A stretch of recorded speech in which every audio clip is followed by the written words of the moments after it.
Bonjour à tous, nous nous retrouvons pour faire la correction de la question 6, page 115. C'est une question de synthèse dans laquelle il fallait utiliser les connaissances acquises en répondant aux questions 1 à 5, page 115. J'espère que vous avez trouvé la correction sur Pronote.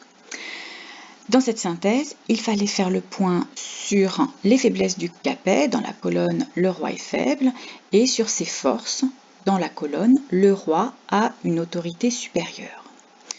Petit rappel pour la correction, vous surlignez au surligneur ou au crayon de couleur ce qui est correct et vous rajoutez en vert ce qui manque à votre travail. N'hésitez pas à mettre la vidéo en pause pour prendre le temps de bien lire et de bien faire la correction. Commençons tout d'abord par le document 4 dans la colonne « Le roi est faible ».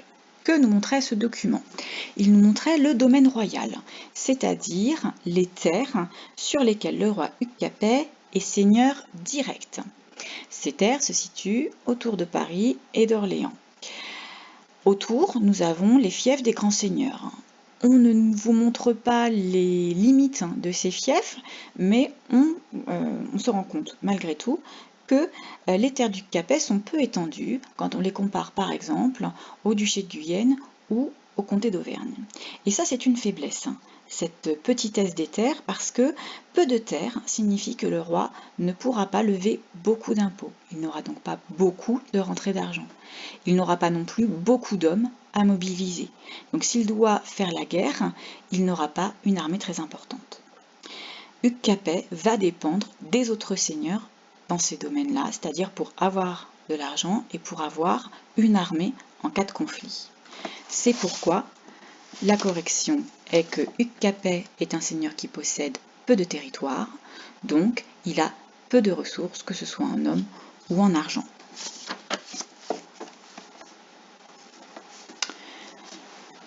Ensuite, le document 5, toujours pour les faiblesses du Capet. Vous avez tous remarqué que le comte de Périgord s'adresse de manière très irrespectueuse à Hugues Capet et à son fils. Il ne fait pas du tout cas de son autorité. Et s'il en est ainsi, c'est parce que, on l'a vu, ce sont les seigneurs du royaume qui ont choisi Hugues Capet.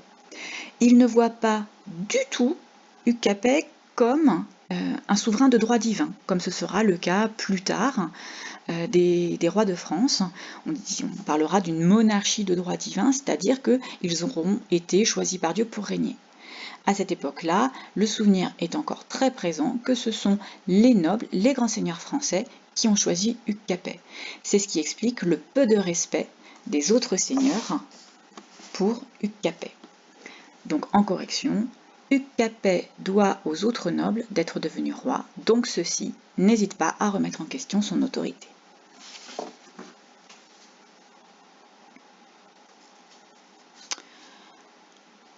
On va maintenant passer à la seconde colonne, celle qui fait le point sur les forces du Capet. Le roi a une autorité supérieure.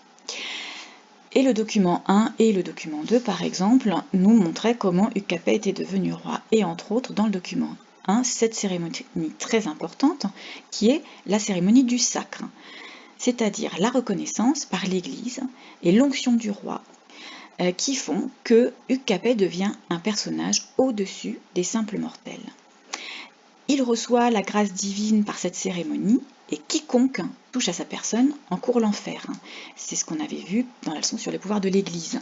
Quand on ne respecte pas les lois ou les commandements de l'Église, c'est le meilleur moyen pour aller en enfer et non pas au paradis. Donc, avec le sacre, Hugues Capet obtient une autorité supérieure. Il est au-dessus des autres hommes.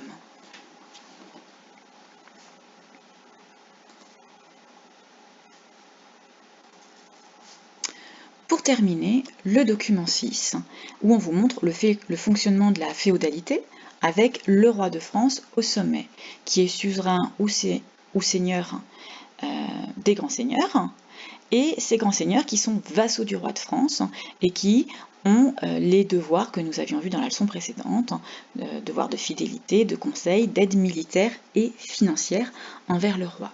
Et on voit bien que là, une des forces du Capet, c'est qu'il n'est le vassal de personne. C'est lui qui est en haut de la pyramide vassalique.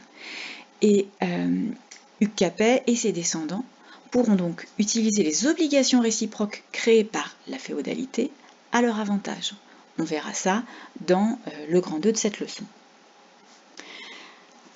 Donc, en correction, en devenant roi, Hugues se retrouve au sommet de la pyramide vassalique, et ça, c'est vraiment très, très, très important.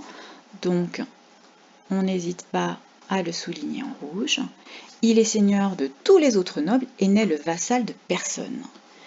Ainsi, les autres seigneurs doivent lui jurer fidélité et lui obéir.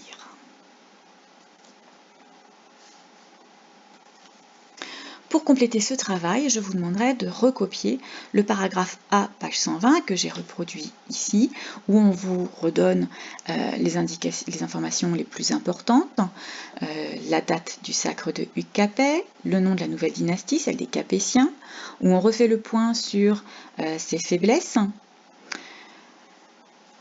et sur ses forces, le fait qu'il soit sacré dans la cathédrale de Reims.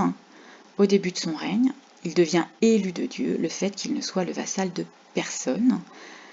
Voilà, vous avez ici donc le plus important à retenir sous forme de texte et non plus sous forme de tableau. Il faudra apprendre ce paragraphe puisque en fin de semaine, je vous donnerai un QCM, mais cette fois-ci à faire en temps limité. C'est-à-dire qu'à partir du moment où vous commencerez le QCM, vous ne pourrez pas prendre 1 heure, 2 heures, 3 heures pour chercher. Vous aurez 10 minutes pour répondre aux questions. Donc, apprenez votre paragraphe A, page 120, correctement, jouez le jeu. Je verrai après si je compte les notes ou pas, mais en tout cas, il y aura ça. Si vous aviez des questions, vous pouvez me les poser par pronote dans les discussions à n'importe quel moment. Je vous réponds le plus tôt possible dès que je les ai vues.